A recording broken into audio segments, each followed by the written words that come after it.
Buenas noches. La semana pasada la justicia tomó dos decisiones importantes sobre Cristina Kirchner. La primera de ellas la tomó el juez Julián Ercolini, que la procesó por la causa de las obras públicas en Santa Cruz, donde también procesó a Devido, a Lázaro Báez, a José López. Después una decisión muy importante que tomó la Cámara de Casación, que fue ordenar que se investigue la denuncia que hizo el fiscal Alberto Nisman. Denuncia que comprometía también a Cristina Kirchner por encubrimiento a los que atentaron contra la AMIA. No nos olvidemos que esta denuncia de Nisman provocó la muerte de un fiscal, haya sido suicidio o homicidio. Yo personalmente tengo la convicción personal de que lo mataron. Ya están para hablar de estos temas Graciela Ocaña, Ricardo Monel Sanz, ustedes lo conocen muy bien, y también está Manuel Romero Victorica, que es el abogado de las hijas de Nisman. De estos temas y de otros temas políticos también voy a reflexionar después con Fernando Iglesias, que también ustedes conocen. Todo esto después de los juicios.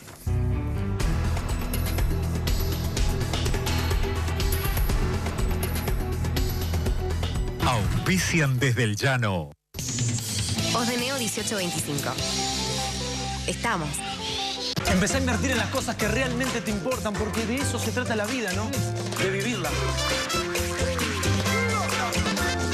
El siguiente comercial presenta una alianza estratégica entre colegiados inmobiliarios de todo el país. ¿Sos corredor inmobiliario y querés un cambio de trabajo? Adrián Mercado te acerca una solución rápida, fácil y accesible. Adherite a la nueva comunidad Adrián Mercado. Vení, tenemos un Adrián Mercado para vos.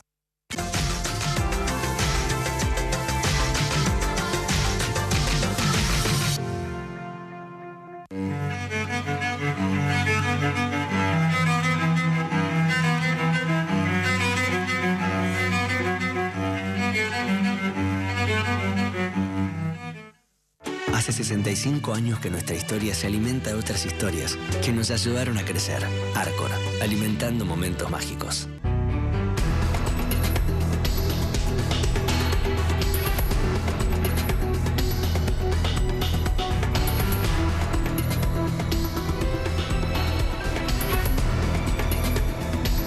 Bien, las causas contra Cristina Kirchner. La primera es la causa del juez Ercolini, que la procesó por la obra pública en Santa Cruz, y después también la Cámara de Casación, que ordenó que se investigue la denuncia del fiscal Alberto Nisman, mucho tiempo después, ya han pasado casi 2 años, que provocó la muerte de él sobre encubrimiento tanto de la presidenta como del entonces canciller Héctor Timerman de los que atentaron contra la AMIA. En primer lugar, les quiero pedir una visión global, ¿no?, de cómo ven estas dos causas cada uno de ustedes. Las damas primero, ¿no? ¿Cómo no? Bueno, muchas gracias. La verdad es que ha sido una semana muy importante la pasada, porque son dos denuncias muy fuertes que afectan a la expresidenta. Una que muchos reclamábamos que tenía que ver con una investigación sobre cuál era el origen de los fondos, que a su vez, digamos, durante muchos años el doctor Casanelo investigó, y tenía que ver con la ruta del dinero famosa, y aquí tenemos cuál es el origen es la obra pública. Creo que claramente con el aporte que hizo el gobierno nacional, por un lado, y la investigación que hicieron los fiscales, se prueba los sobreprecios, las obras públicas que no se hicieron, y cómo Cristina no podía dejar de desconocer todo esto que estaba sucediendo en su gobierno en el área de planificación. Y por otro lado, la denuncia de Nisman, que creo que es la que más le preocupa a la expresidenta, porque, como charlábamos, involucra la muerte de un fiscal de la Nación. Yo tengo la íntima convicción de que fue asesinado también, y en un tema muy grave, que es el cambio en la política exterior de la Argentina respecto de un tema, por qué, ¿no?, exactamente como es el atentado a la AMIA, y el cambio brusco de posición que ella misma hizo, ¿no? Porque yo, que la conocí a Cristina cuando era diputada, y tenía una posición totalmente distinta a la que después llevó adelante con ese pacto que bueno, que nunca entró en vigencia, pero no por voluntad del gobierno argentino, sino por voluntad de los iraníes, ¿no? Porque cambió el gobierno ya. Así es. Dos fallos muy completos. De esos que uno podría, si mira el origen de Comodoro Pi hasta aquí, podría ser la excepción que confirma la regla.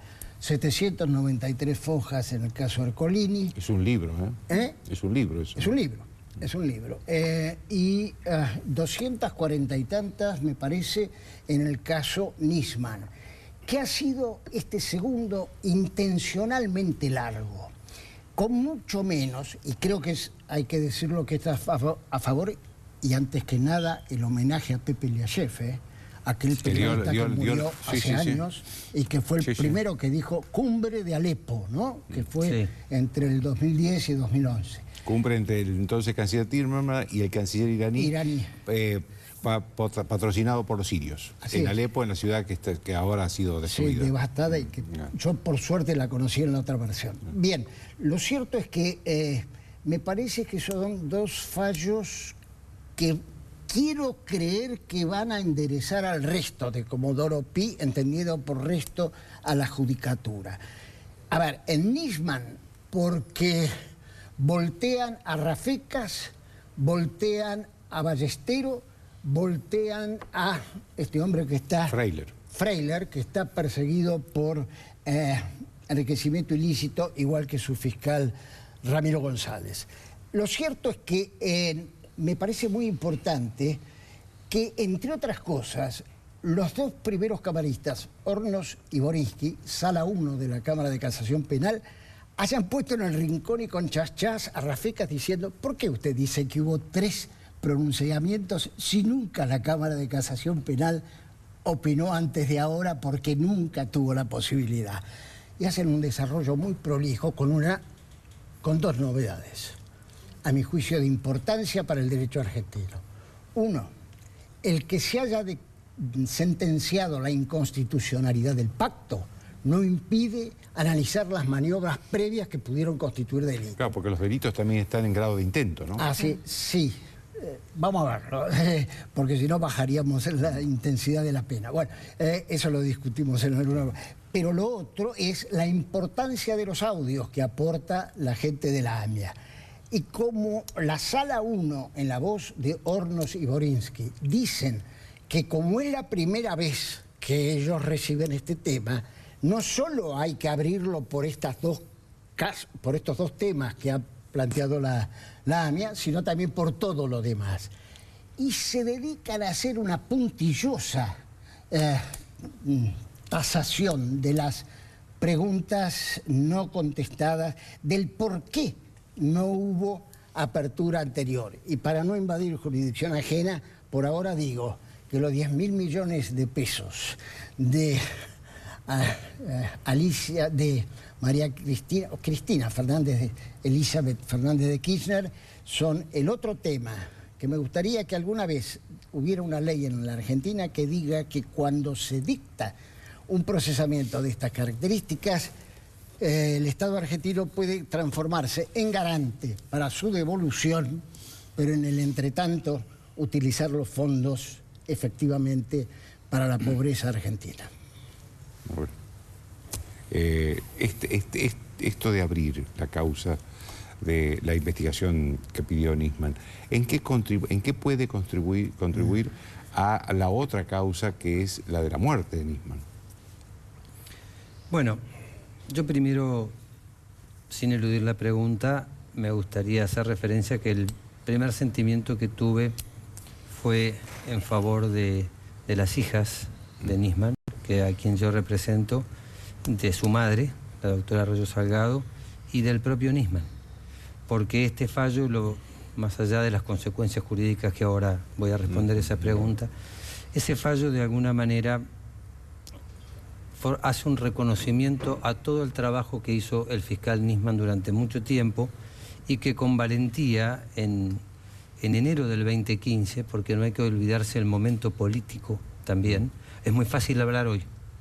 No era fácil hablar en enero del 2015, donde el partido gobernante, si bien con otro candidato, tenía el 30 y pico % de intención de voto, y el actual presidente no llegaba ni al 20%. Entonces eso generaba y generó una sensación de impunidad. Con lo cual este fallo no hace más que, de alguna manera, colocar en su lugar toda esa labor que hizo el fiscal Nisman y que nosotros entendemos que fue, a partir de su denuncia, lo que hizo que lo asesinaran. Es decir, ¿usted está convencido que Nisman fue asesinado? Yo no estoy convencido por una cuestión subjetiva, porque alguien puede decir, bueno, es el abogado de las hijas. Yo eso es lo que entiendo surge del expediente. Acá el que habla es el expediente. Ya tendría que entrar a enumerar cuáles son las causas por las cuales no hay suicidio y sí hay homicidio. A ver, deme las que usted seis básicas. Una persona que se dispara, que se autoinflige la muerte, no puede ser que no le quede sangre en las manos. Si usted ven las fotos de la Policía Federal Argentina, ni siquiera de los peritos de la querella, ustedes ven que solamente tiene sangre en un pedacito de sus manos. Explicaba el otro día un colega que si uno abre una botella de Coca-Cola, después de batirla, sale todo un spray y se le llenan las manos de líquido. Y acá, ¿cómo es posible que una persona sola que se autodispara no tiene sangre en gran parte de la mano? Y por otra parte tenemos que la contrapartida de eso, el arma que se secuestra en el baño de Le Parc, que le entregó Lagomarsino según su versión, pero que luego fue constatada que el arma era de él. Lo que no fue constatado es ¿De quién era el arma? No, el arma era el de Lagomarsino. Lo que no está constatada es la versión de que Nisman se la pidió, porque no está Nisman para contradecirlo. Esa arma sí deja residuos de disparos. Entonces, si con la misma arma que deja residuos de disparos, con la misma munición, sin orificio de salida, con lo cual solamente, digamos, del orificio de entrada es de donde emana la sangre, no tiene ni residuos de disparo, porque hay pericias al respecto, ni sangre en sus manos, es que él no se disparó. Eso es una prueba de rigor científico que se suma, más allá de todo el contexto que ya todo el mundo conoce, que se volvió de Europa, porque pensaba que la procuradora Gil Carbó lo iba a desplazar, como habían querido desplazar a los doctores Cabral y Geminiani con el tema de la inconstitucionalidad del pacto. Ya se hablaba que lo querían desplazar al fiscal Nisman de la unidad AMIA, porque ya tenían conocimiento de que iba a hacer esta denuncia. Doctor, por eso es que él vuelve... Una pregunta que me parece que subyace en la inquietud de Morales Solá. ¿Alguna de las casi 50 medidas de prueba que había pedido Nisman y que reflota Policita cuando toma en el 2016 el tema, en febrero, ¿no? ¿Alguna de esas preguntas puede, si es que usted las conoce, yo no, puede derivar en una profundización de la investigación en torno a la muerte de Nisman? Pero sí, porque está íntimamente vinculada, porque no se olviden que Nisman hace la denuncia un 14, va al programa de este canal, a dos voces, con Marcelo Bonelli, con Edgardo Alfano, donde mediatiza, digamos, su denuncia, y a los 3 días aparece en su casa con un tiro en la cabeza a 24 horas de ir al Congreso de la Nación, donde había sido invitado por la Comisión de Asuntos Penales de la Cámara de Diputados, con 2 o 3 pequeños comentarios. El famoso audio que tiene con el periodista Berliner, donde le dice: yo tengo que hacerlo. Disculpen la expresión, porque es el sentido literal del audio. Él dice: si no lo hago, soy un cagón. Y si lo hago, voy a tener unas consecuencias muy graves, porque estoy denunciando a determinada persona en este momento político. Ese audio está en la web, lo escucha cualquiera. Y él, cuando hablan de que se pudo llegar a suicidar, tuvo la valentía de hacer una denuncia en ese momento. Y habla con sus hijas y les dice a sus hijas: van a escuchar de mí lo peor, pero yo tengo que hacer lo que tengo que hacer. Eso no es de una persona que tiene ningún rasgo de instinto suicida, como lo dio la pericia psicológica que se hizo al respecto. Pero además de las manos y además del arma, si tengo un segundo, hay otros 3 o 4 elementos que son de rigor científico también importantísimo. Una es que la computadora le fue manipulada, y le fue manipulada de una manera especial. Es decir, se alteraron registros de Windows de manera selectiva, de forma tal que no se pueda determinar cuál es el horario en que él se conectó por última vez. El teléfono le fue borrado. Todo borrado, todas las comunicaciones que tuvieron periodistas, diputados, gente vinculada digamos, al entorno en el que él se manejaba con relación de la denuncia, sus propios colaboradores. No se olviden que él es hallado muerto el día domingo y para el mediodía había citado a su mano derecha, que era la doctora Soledad Castro, que se quedó esperando su llamado. Graciela, y una cosita más, doctor, que te cita a vos el fallo. Bueno, nosotros ahí aportamos en su momento, desde la denuncia del doctor Nisman, un teléfono que nos parece que era necesario que se investigara, y pedimos al doctor Rafecas que lo haga. Yo la verdad que siempre sentí que el doctor Rafecas, al no abrir esa causa, volvió a matarlo a Nisman, ¿no? Claro.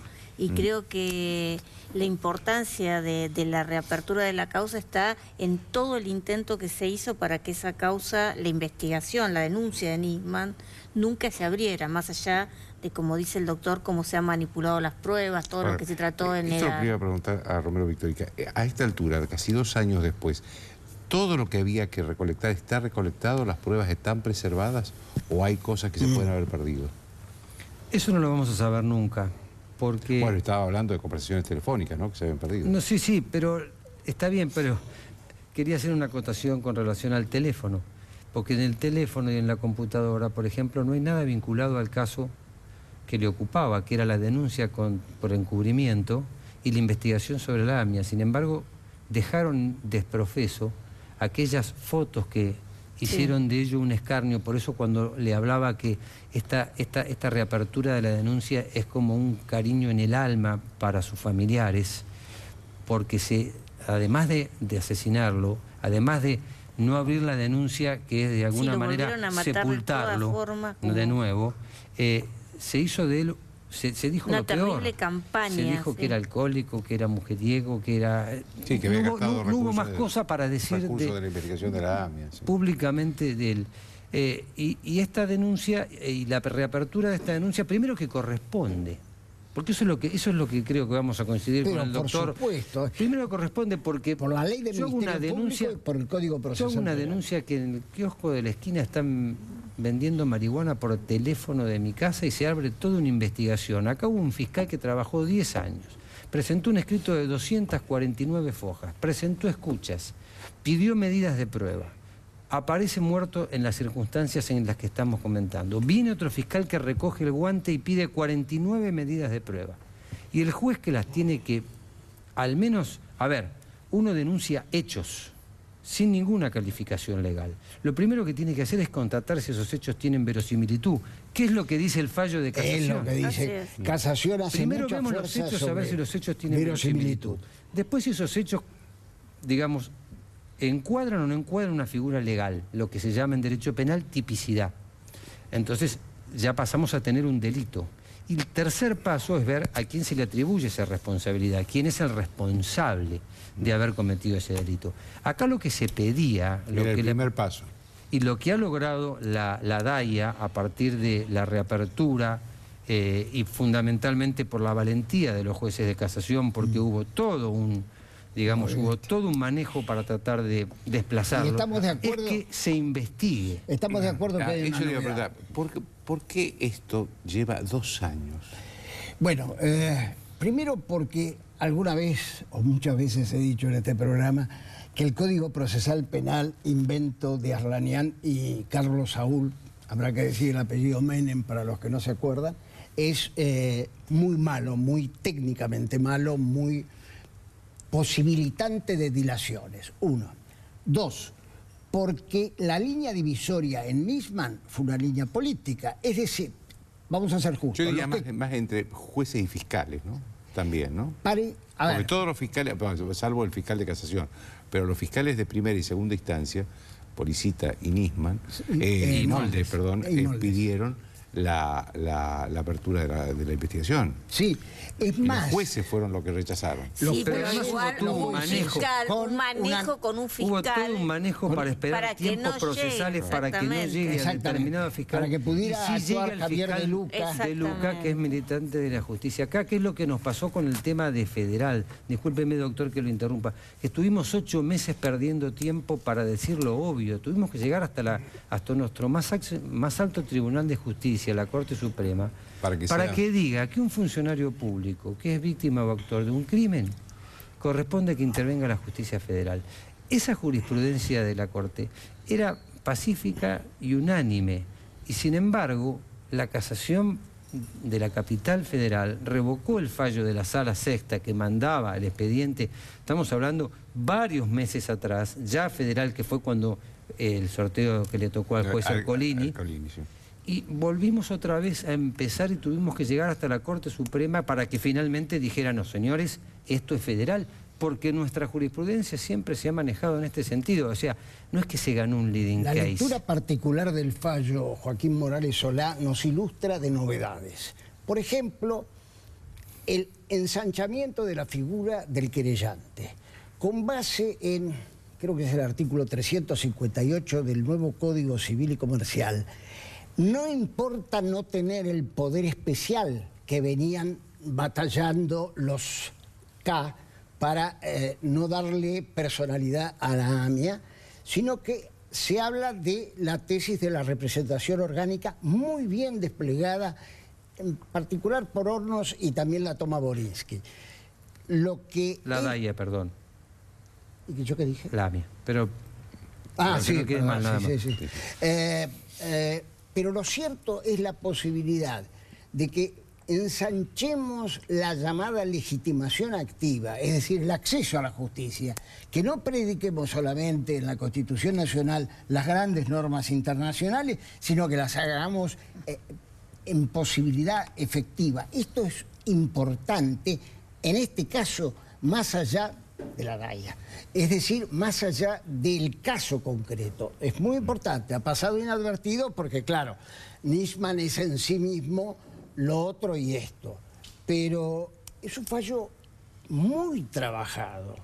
Yo diría que me llama la atención, tengo 57 años de ejercicio de la profesión, y me llama la atención la prolijidad explicativa de los 2 primeros votos. Graciela, el caso, vamos al caso el otro caso, el caso del procesamiento por la obra pública. ¿Esto contribuye de alguna manera a las otras 2 causas que tiene Cristina importantes? Tiene varias, pero las más importantes son la de lavado de dinero en Otesur y lavado de dinero presuntamente en los sauces también. Sí, y la otra, la de la famosa ruta del dinero Casanelo.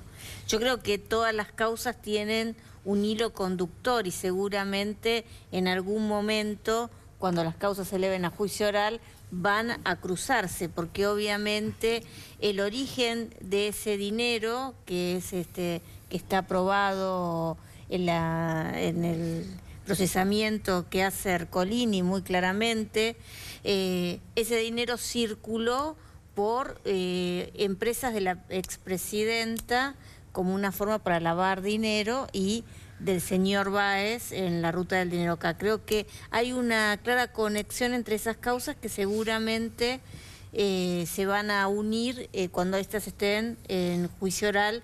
Me parece que ahora es importante que se investiguen por separado, porque si no, por lo menos la experiencia que yo he conocido de megacausas, doctor, y usted conoce mucho la del PAMI, por ejemplo, que todavía están tramitándose, no son buenas en la Argentina. Las megacausas han terminado en general en prescripción. Es mejor que cada juez lleve la suya, pero en algún momento se tienen que unir. Sí, ya lo dijo la Sala Segunda de la Cámara Federal, que en algún momento estas investigaciones van a tener o podrían tener conexión, pero que ahora, digamos, es de la tesitura de investigar los hechos por separados. A mí me parece que es inteligente y que, bueno, esperemos que en algún momento todo esto, que tiene un mismo sentido y una misma, que explica toda la matriz de saqueo, puedan unirse y que, ahora, a mí me surge... que podamos recuperar la plata, que creo Tal que cual, es lo que tal todos cual, los argentinos tal cual. queremos. Lamentablemente el Congreso no pudo tratar, el Senado, la ley que justamente Yo creo que sin ley lo puede hacer el Poder Ejecutivo, permitía pero no importa. el recupero de los fondos, este cambio que creo que es sustancial. Sí, Yo sí, también creo que tendría que tener una acción por ahí más importante, Sí, sí. porque si no nos quedamos con los embargos, pero que muchas veces, usted sabe, doctor, y el doctor también, son muy difíciles, Ahora, Joaquín, después de realizar esos Ahora, fondos. en otros países, ¿cómo se hace con la plata que se recupera? Depende en cada una de las jurisdicciones. Por ejemplo, en Estados Unidos, como el derecho procesal federal es también local, entonces tienen ellos distintas posturas. Algunos estados inmediatamente depositan y gestan intereses. Otros entregan provisionalmente al Ejecutivo. Pero lo puede usar el Ejecutivo. Claro. Pero yo el Estado la duda siempre que tengo, va a poder, en última instancia, si hubiera cometido un error o una injusticia, el Estado siempre va a poder devolver el dinero, digamos. Joaquín, ¿me deja hacerle una pregunta a la doctora? Porque No? todas la conocimos en Comodoro Pi como abogada. No, soy politóloga, así Por que... ejemplo, si ahora tiene sentido decirle a Canicova Corral, reábrame la causa del enriquecimiento del matrimonio, la que inicié en el 2007-2008, o quedan todas absorbidas por esta frondosa investigación de 793 páginas. Mire, doctor, yo creo que todo tiene conexión. Lo que me parece que también por la cosa jugada y Rita se podría abrir muchas de ellas. Sí. Usted sabe que nosotros abrimos en su momento una, porque por ejemplo la presidenta lucía unas hermosas joyas que no tenían ninguna Cierto, parte de su me acuerdo. declaración. Y cuando hicimos la denuncia dejó de usarlas, ¿no? Casualmente, muchas de ellas. Pero bueno, creo que todas esas causas podrán unirse. ¿Está reabierta? No, porque el fiscal entendió que, bueno, con una cuestión procesal, pero la verdad es que nosotros le hemos explicado y la han archivado, tampoco la han cerrado. Así que me parece que hay muchas causas que pueden ser reabiertas o pueden unirse y subsumirse, pero creo que esta es evidentemente la de la ruta del dinero acá, la de los sauces, la de nos ofrece más Otesur, garantías que el promedio, ¿no? Y yo respeto mucho al doctor Ercolini, sí, por supuesto. Ricardo, ¿cómo ve la justicia en un año que va a ser electoral? Con todas estas cosas, como se terminó este año, con muchas decisiones importantes, ¿cómo la ve en un año ya que va a ser electoral, no? Curioso, el 2016 comienza con un trimestre nervioso judicial, o casi un cuatrimestre, y termina con una semana final de diciembre muy efervescente, ¿no? Donde incluso le hacen chas en la causa Nisman a la ex procuradora Abona, ¿no? Le pegan muy feo, ¿no? Que está procesada. Lo cierto es que me llamó la atención que el presidente saliera a decir que estaba bien la apertura del caso Nisman. ¿Verdad? Porque si uno toma la postura general que ha tenido el presidente de la Nación, donde de algún modo él también está involucrado por algunas denuncias que por allí caminan, a mí me pareció que era tomar una posición un poco diferente. En mi caso la juzgo alentadora, ¿no? Es decir, tiene derecho a la opinión, aunque no debe interferir sobre el otro poder, ¿no? Así que creo que a lo mejor, y más allá de la situación económico-social triste, el Poder Ejecutivo toma en estos temas una posición muy firme y avanza para que sus representantes hagan todo lo posible. Hay que aportar todas las pruebas, eso que creo que es lo más importante, y lo vimos en el caso de Vialidad y permitió llegar a este fallo tan importante en la causa que manejó Ercolini, pero también tenemos una cosa alentadora que creo que es la figura del arrepentido, el de colaborador eficaz, que todavía, digamos, no ha entrado en vigencia y ojalá, digamos, pueda entrar. Pero para eso también, digamos, hay que perseguir los delitos, no esperar que aparezcan los colaboradores. ¿Quién recibió la plata de Odebrecht? Usted le comunicó seguramente a las hijas de Nisman esta decisión, le explicó qué es lo que significaba. ¿Cómo lo tomaron ellas? Bueno, lo comentó el otro día la doctora Arroyo Salgado, en los términos más o menos en los que me hice referencia yo. Indudablemente fue para ellos como les decía, un cariñito a su alma, ¿no? Porque se dan cuenta que después de todo lo que escucharon, más en la era de la cibernética, que los chicos hoy con su teléfono ven todas las noticias y escuchan, el hecho de que la denuncia de su padre ahora esté, digamos, en posibilidad de ser investigada, ellos están convencidos de que le costó la muerte, porque bueno, está convencido a su madre y lógicamente por la ascendencia que tiene sobre sus hijas, ellas también, y además se acaba de hacer una prueba que es muy importante, Joaquín, ahora en la causa, en realidad dos, pero la más importante para mí es la Junta Interdisciplinaria, que ya venía bastante tiempo postergada como consecuencia de esta ida y vuelta de Federal. ¿Qué es más fácil? ¿La que estamos comentando como sentencia de la Sala 1 o Nisman propiamente dicha? ¿En qué sentido? ¿Dónde usted pronostica mayor probabilidad de esclarecimiento? Yo conozco la causa en la que trabajo, es decir, en la causa la muerte. Que es la causa de la muerte. Y en la causa de la muerte, ahora esta Junta Interdisciplinaria, donde creo que se ha hecho con inteligencia por parte del doctor Ercolini y del fiscal Tayano, de centralizar la Junta Interdisciplinaria a través de Gendarmería, y que sea la Gendarmería que ya fue al EPARC, tomó medidas y ahora va a tener que analizar todo el expediente. De hecho, ha presentado todo un cronograma de tareas que va a llevar lamentablemente varios meses. Estamos hablando de como mínimo 3 o 4. Pero es preferible que lleve su tiempo, pero que se haga bien, porque acá ya ha habido muchas pruebas que por hacerlas rápido se hicieron mal, y donde se va a poder convocar inclusive a los médicos forenses que intervinieron, a las partes que intervinieron, pero el manejo lo va a tener Gendarmería, por supuesto, con el control jurisdiccional de juez y fiscal que van a estar, y por supuesto los peritos de parte que también van a participar.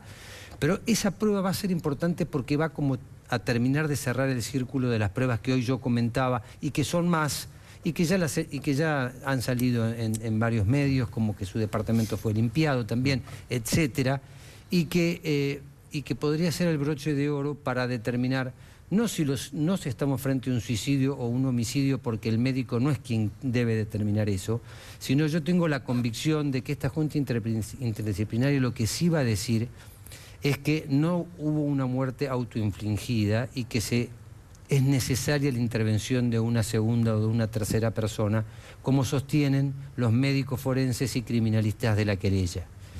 Gente muy prestigiosa como el doctor Raffo y Ravioli y el licenciado Salcedo, que no van a afirmar cualquier cosa, que trabajaron mucho y que lo vienen diciendo desde el día 1. Y el otro tema es el entrecruzamiento de los llamados que se viene ahora también. Y que también va a dar mucho trabajo en la causa de la denuncia de Nisman. Porque yo digo, ¿por qué digo que es más fácil, sin que sea con ello fácil? Porque en la otra causa ya entramos en un tema de política.